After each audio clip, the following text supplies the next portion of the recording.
Hello everybody. मैं doctor Saroj Gupta, associate professor, राजकीय मीरा कन्या महाविद्यालय उदयपुर, आज आपको तृतीय वर्ष कला इतिहास के प्रश्न पत्र पश्चिमी संसार के टॉपिक अमेरिका के स्वतंत्रता संग्राम के बारे में बतलाऊंगी।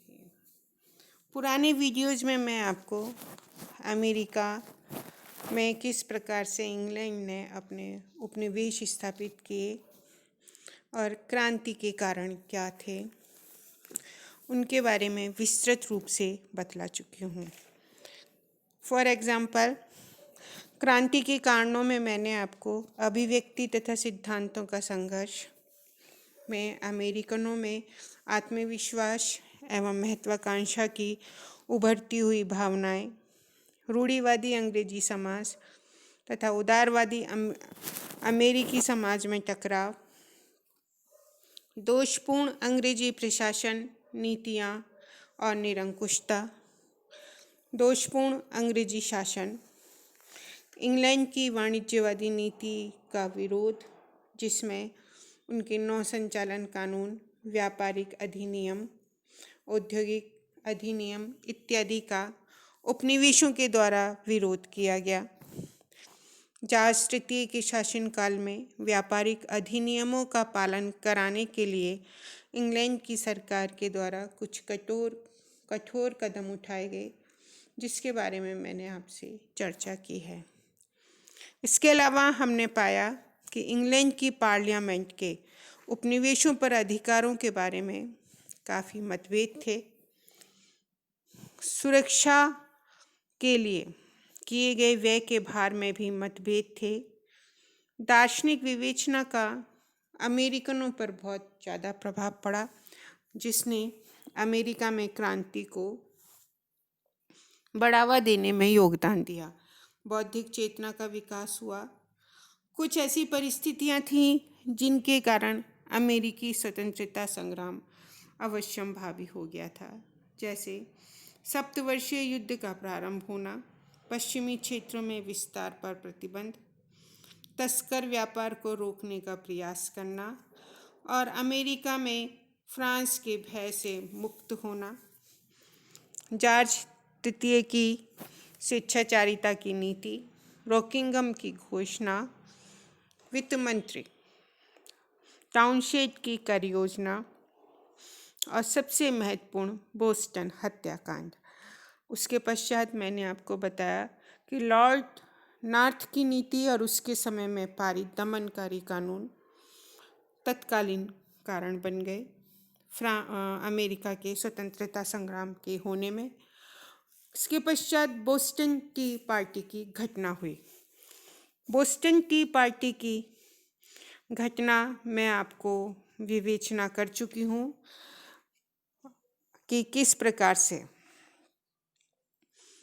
कुछ लोगों ने सैमुअल एडम्स के नेतृत्व में 16 दिसंबर 1773 की रात को करीब 50 व्यक्तियों ने रेड इंडियंस का भेष धारण कर जहाज पर चढ़कर चाय की 343 पेटियां समुद्र में डाल दी थी और यही घटना बोस्टन टी पार्टी के नाम से प्रसिद्ध है। अमेरिका की अधिकांश जनता ने सैमुअल एडम्स और उसके साथियों की काफ़ी सराहना की। ब्रिटिश संसद ने इस घटना को अपने लिए चुनौती माना। संसद का विचार था कि उपनिवेशों के प्रति अपनाई गई नरम नीति के फलस्वरूप ऐसी स्थिति उत्पन्न हुई है। जॉर्ज तृतीय व लॉर्ड नॉर्थ ने अब दंडात्मक कानून लागू करने का निश्चय किया।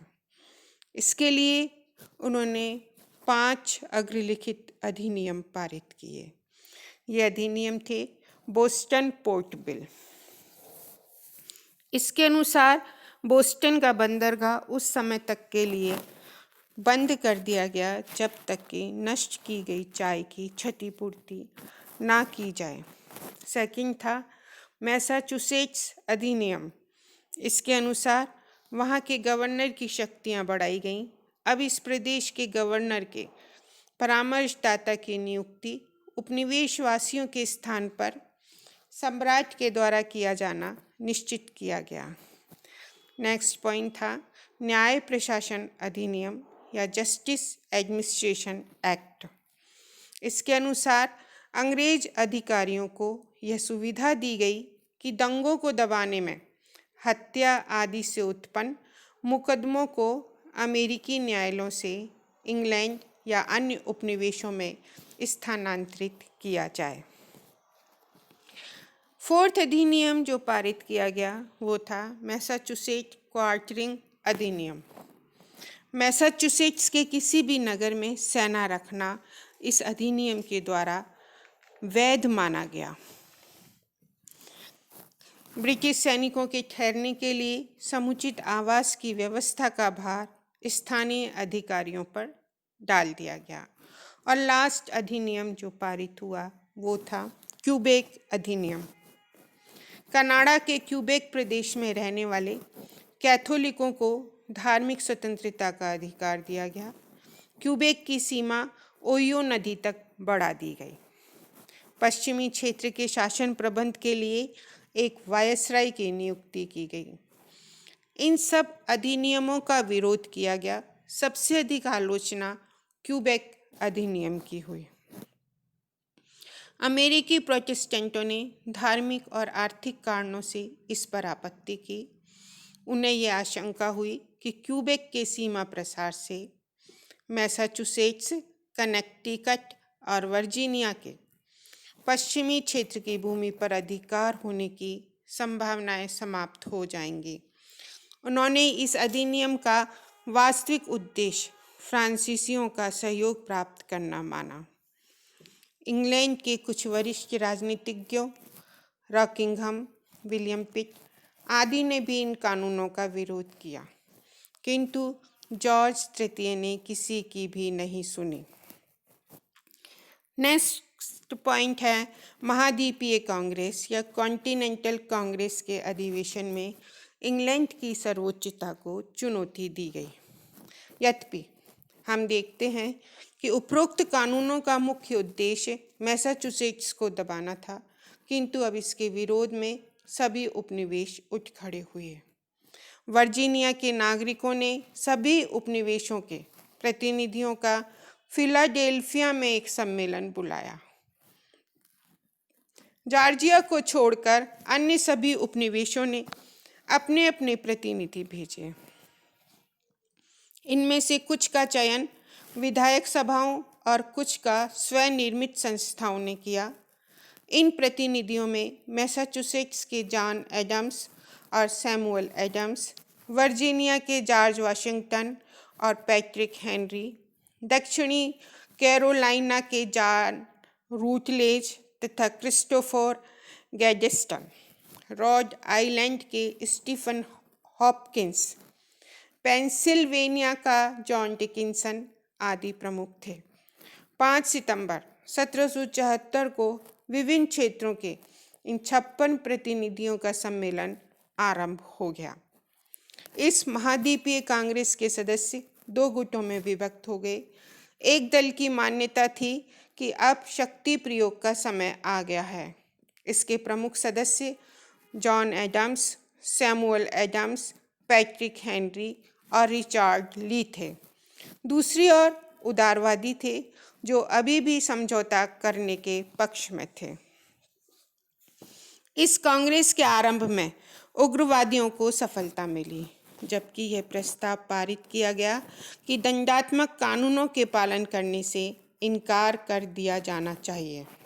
यह सशस्त्र विरोध की नीति का अनुमोदन था, किंतु अब भी अधिकांश सदस्य चाहते थे कि युद्ध ही समस्या के समाधान का एकमात्र रास्ता नहीं है।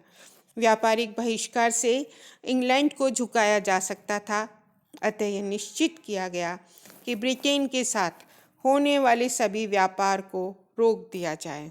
इसके लिए प्रत्येक नगर में एक सुरक्षा और निरीक्षण समिति, committee of safety and inspection का गठन यह देखने के लिए किया गया या ये देखने के लिए किया जाए कि इस निर्णय का पालन अथवा कोई व्यापारी उसका उल्लंघन तो नहीं कर रहा है।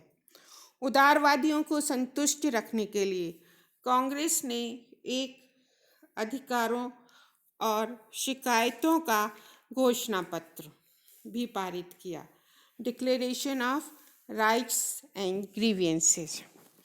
इसे इंग्लैंड भेजा गया तथा मांग की गई कि 1765 के बाद के सभी कानूनों को रद्द कर दिया जाए। पेनसिल्वेनिया के प्रतिनिधि जोसेफ गैलावे ने एक योजना बनाई जिसमें एक संघ के निर्माण की व्यवस्था थी, जिसका संचालन सम्राट द्वारा नियुक्त अध्यक्ष को करना था। इस योजना में एक वृहद काउंसिल, ग्रांड काउंसिल के गठन का भी प्रस्ताव था, जिसके सदस्य उपनिवेशों की विधायक सभाओं से चुनकर आने थे, किंतु एक वोट से यह योजना अस्वीकृत हो गई। 22 अक्टूबर 1774 को इस कांग्रेस ने इस निर्णय के साथ कि वह मौजूदा समस्याओं पर विचार करने के लिए फिर एकत्रित होंगे, अपने अधिवेशन को समाप्त कर दिया। इस कांग्रेस में यह अनुभव किया गया कि उस समय की मूल समस्या इंग्लैंड की संसद के अधिकारों को सीमित करने में नहीं है, बल्कि संसद की उपनिवेशों पर किसी भी प्रकार की सत्ता रखने के अधिकार से संबंधित है। अनेक सदस्य उपनिवेशों को स्वायत्त शासन देने का समर्थन करते थे। यह सिद्धांत बेंजामिन फ्रैंकलिन द्वारा सुझाया गया। महाद्वीपीय कांग्रेस ने इस सिद्धांत को स्वीकार कर लिया। अब सरकार और नागरिकों के मध्य अघोषित युद्ध का प्रारंभ हो गया। प्रथम महाद्वीपीय कांग्रेस से लौटने के बाद मैसाचुसेट्स के नेताओं और वहाँ के प्रशासन में तनाव बढ़ गया। वहाँ के गवर्नर जनरल गेज ने बोस्टन पर अधिकार कर लिया। दूसरी ओर जॉन हॉनकॉक के नेतृत्व में मैसाचुसेट्स की विधायक सभा का प्रांतीय सभा के रूप में पुनः निर्माण किया गया। सैमुअल एडम्स भी जनता को उकसा रहा था। मैसाचुसेट्स की प्रांतीय सभा ने कुछ सैनिक एकत्रित किए। गेज ने बोस्टन से 18 मील दूर कॉनकॉर्ड में एकत्रित किए गए सैनिक सामान को नष्ट करने के लिए सैनिक भेजे तथा ये आदेश दिए कि हॉनकॉक व सैमुअल एडम्स को गिरफ्तार किया जाए। गेज द्वारा भेजी गई सैनिक टुकड़ी का सशस्त्र अमेरिकियों द्वारा विरोध लेक्सिंगटन में किया गया। इसमें 8 अमेरिकी तथा मैसाचुसेट्स के 2 सैनिक मारे गए। कॉनकॉर्ड का शस्त्र भंडार नष्ट कर दिया गया। इस सैनिक टुकड़ी के वापस लौटते समय उन पर अमेरिकी स्वतंत्र स्वयंसेवकों ने आक्रमण कर दिया। इसमें 200 व्यक्ति मारे गए और इस घटना को स्वतंत्रता संग्राम का प्रारंभ माना जाता है। Thank you.